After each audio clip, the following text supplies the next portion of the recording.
Okay, so you'll recall last time, right before we re-entered the well, our boy was getting better at archimancy and practiced real hard and now can make a knife. I don't know if that's going to be an ability we're going to be able to whip out in battle, but there's something about fresh archimancy knives are more powerful against older archimancy materials. And the hypothesis here was make a new knife, stab old robot. So we'll find out if that's a thing shortly, I guess. Also, I forgot last session to see if that update fixed the armor break thing, so we might risk switching weapons briefly just to see if that works. I got a weapon to do it, I just gotta switch to it. And I think I even upgraded it a little bit when we were using it before. Okay. So. Yeah, this thing.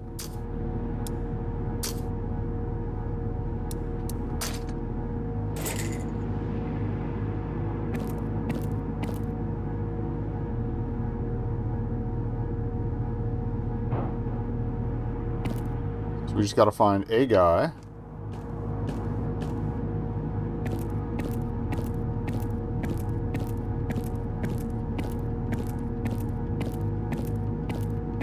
I want to do it with the first robot we run into, because that way we don't have to go too much further back.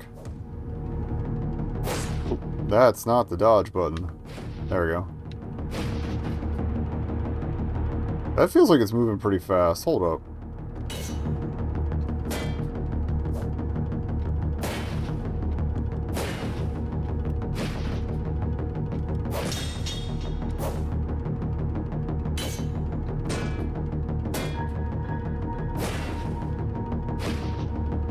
It might have turned off story mode again. That did not get fixed.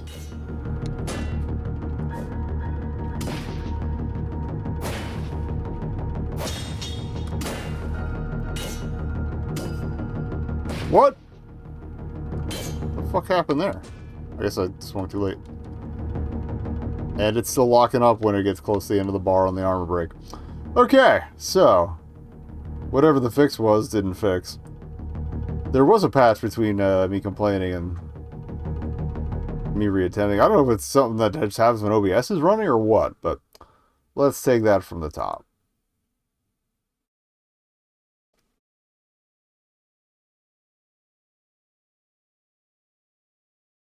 I wonder if maybe part of it is because I have such an old save, too. Like, this is from all the way back in the demo. I don't know if that has any impact on it, but...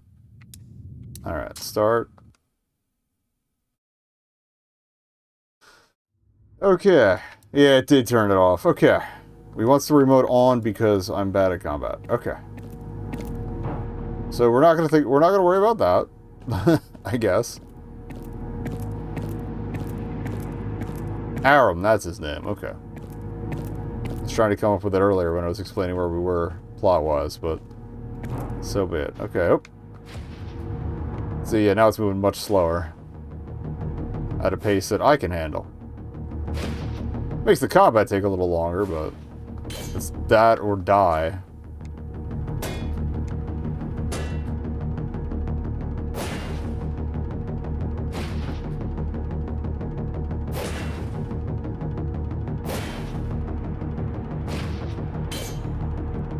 So I was like, do I get a turn today?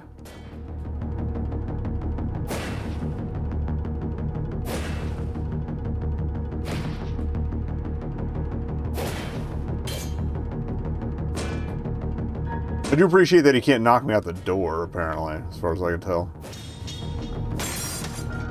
Got his ass. I just hit A twice, so he launched through the door, but that's fine. Okay.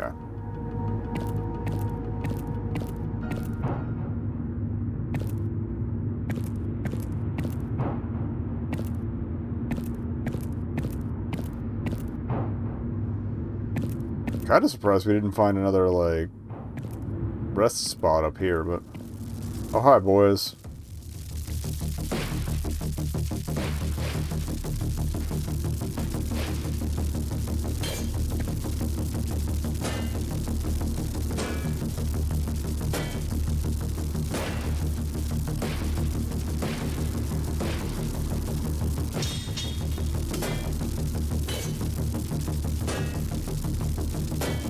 You know, the disarm bar hasn't been a problem.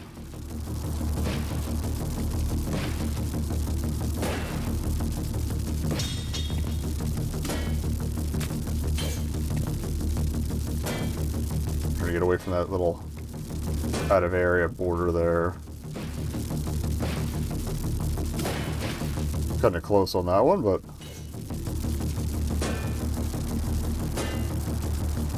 I'm probably going to get an electrocution before we finish even one of them, honestly, but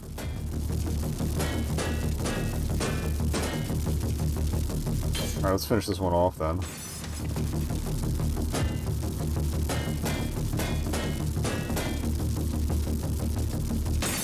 Alright, keep it clean. Let that electrocution run down, because Jesus Christ. Okay, I want to make sure, yeah, we do have the knockback suppression shield. Cool. Okay, that's right, we found the news and stuff. That's where we learned about the whole deal with newer Archimancy stuff being strong against older Archimancy stuff. That's probably the pickup. We know we could process those from memory iron if we need it. Okay, that's a cutscene. There's an ancestor blocking my path ahead. It was one of the slower, more sluggish ones. This is as good as an opportunity as any. I stepped forward carefully and readied my hands. Focused my mind on the stone dagger I'd been practicing for days, over and over again, until I could picture it in vivid, unshaken detail. This time, I'll need to do it quickly. Very quickly. I felt my pulse quicken. Trying not to let my nerves throw off my focus, I finally mustered myself to charge forward. Okay. Archimancy. Oh, it's got its own little color, too. Cool. Temp weapons, I was right about that. Extend combos with them. Okay. Are they going to tell me how to do that? Alright. To initiate an Archimancy attack, you must first land every hit and attack combo. If you miss a single hit, you'll have to wait till your next attack to try again. Okay, we've been getting okay at that. Oh, there's a bar. Got it. Okay.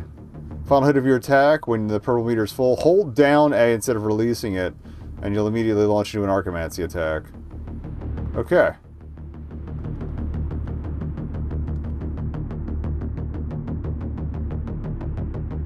Ooh, we got glowies around the weapon now, too. That's cool.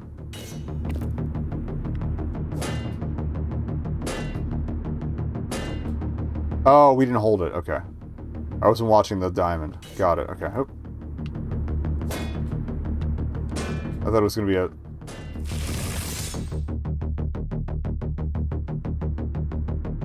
Once the armor is created, the temporary weapon with Archimancy, you'll immediately begin attacking again. Attacking with the temporary weapon works the same as a standard weapon. Press A as the ring touches. Yeah, I got it. Alright. Once the Archimancy attack is complete or you miss an attack, the temporary weapon will crumble to dust. However, you'll also gain a brief Archimancy ability advantage for several turns following the attack. These abilities have a variety of beneficial effects. Keep in mind that you must wait until the previous ability advantage is exhausted before you can perform another Archimancy attack. Okay, so get power. You get a bonus attack, then you get a buff when it expires, then you can attack again. Okay. I appreciate them giving me an attack tutorial too. That's a 3-fer.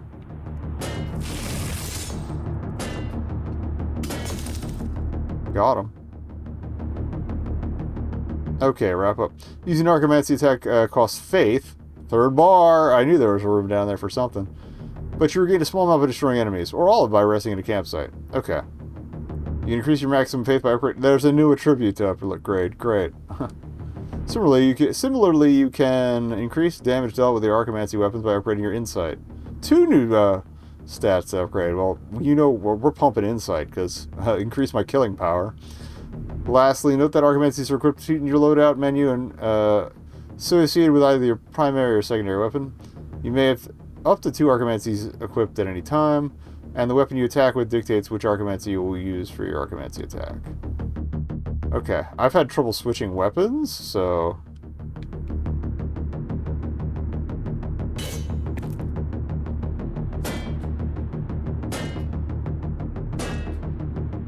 I didn't hold it.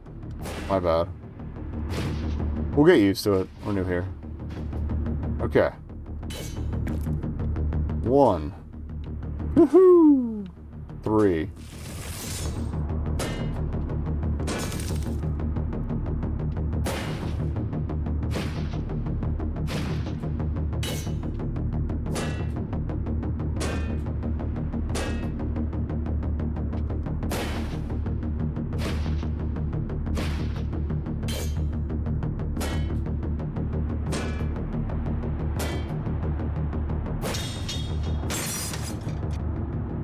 Got him. My heart was pounding. It worked. Worked even better than I thought it would. First time in many weeks, I felt something like a sense of encouragement come over me. For once, I have a single advantage over this horrible place. Which means the fights are going to get even harder.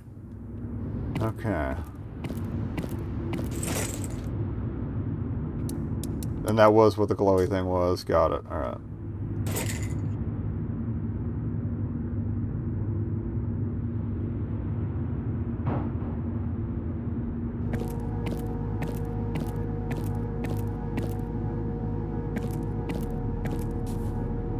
Alright, well, new rest spot. Let me see if I can't break some of this stuff down. No, it's accessories, my bad. Where was it? Consumables and materials. Alright, huh.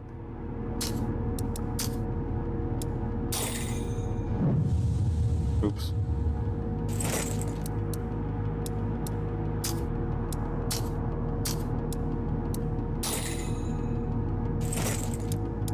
Might as well just salvage everything.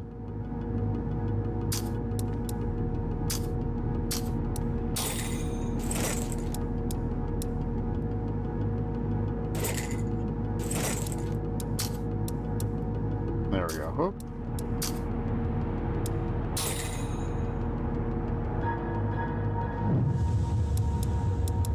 Alright, level up. Yep, new stats, okay. Insight was killing power, right? Yeah.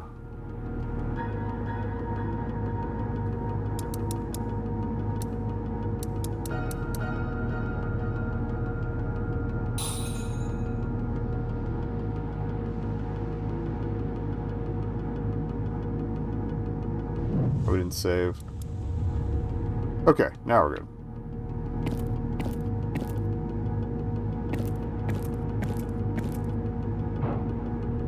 That's the way we came, I think.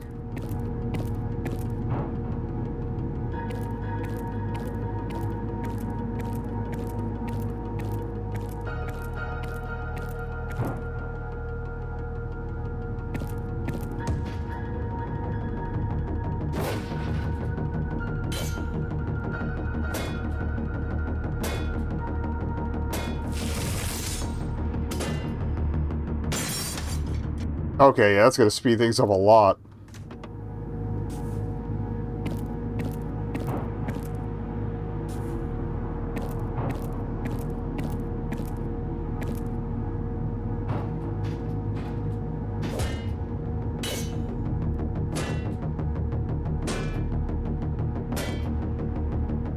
I didn't follow through.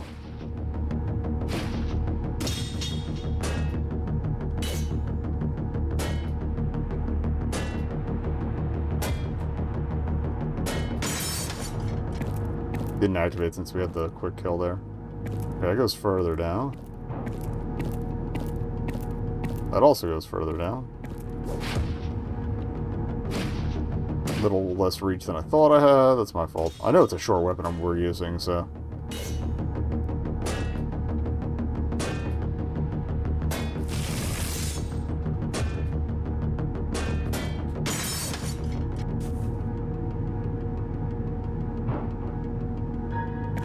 Okay, but there's goodies down over there, so there's probably a workaround to that.